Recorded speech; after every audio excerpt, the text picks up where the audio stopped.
Once again, I welcome you all. I am Dr. M. Saharaj, Assistant Professor, Postgraduate and Research Department of Economics, Sacred Heart College, Autonomous Tirupattur.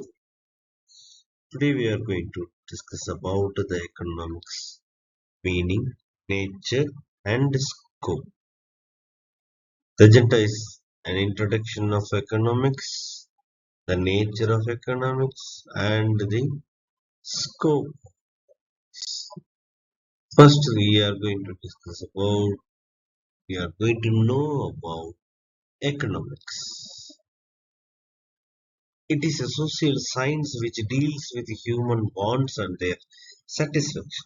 It is mainly concerned with the way in which a society chooses to employ its scarce resources, which have alternative uses for the production of goods for present and for future consumption.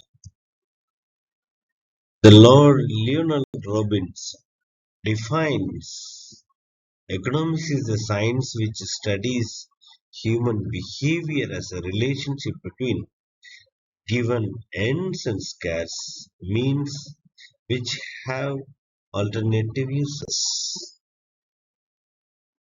Now we are going to discuss about the nature of economics. First thing, it is a normative rather than positive. Hence, it is prescriptive rather than descriptive. It deals with economic concepts and principles.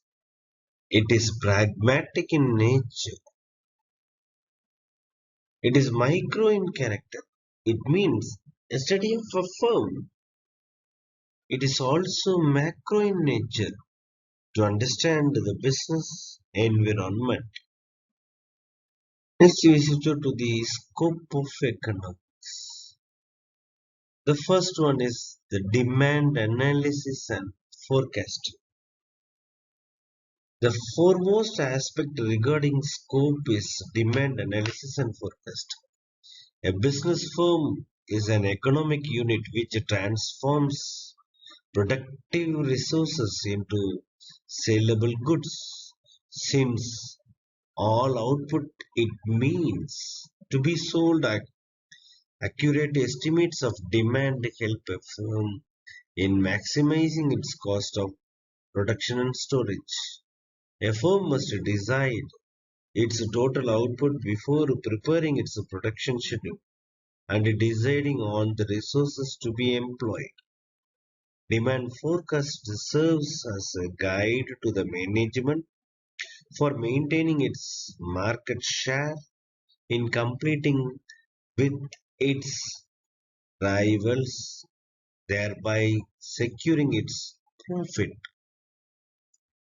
The second scope of economics is cost and production analysis. A firm's productivity depends much on its cost of production.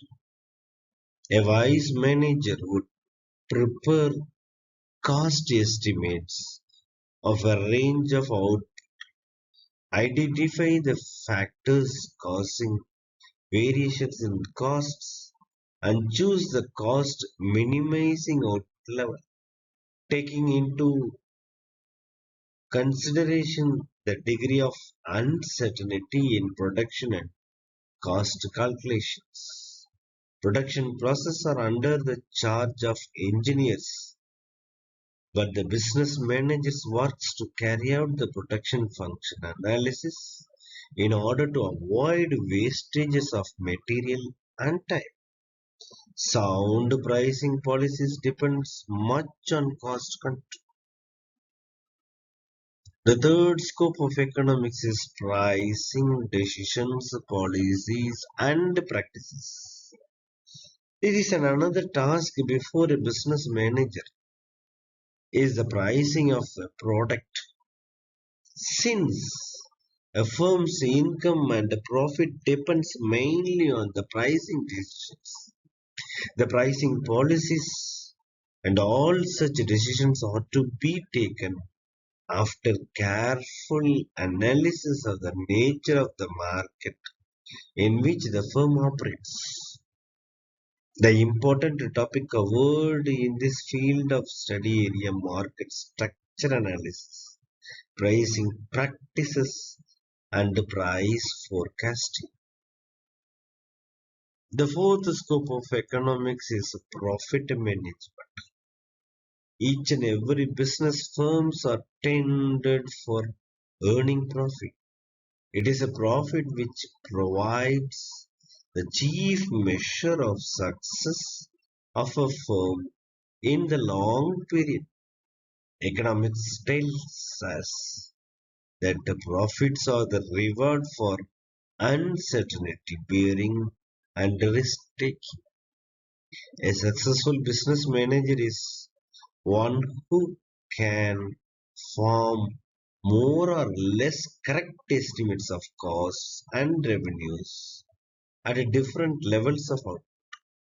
The more successful a manager is in reducing uncertainty, the higher are the profits earned by him. It is therefore profit planning and profit measurement consisted the most challenging areas of business economics. The last scope of economics is capital management. Still, another most challenging problem of a modern business manager is of planning capital investment.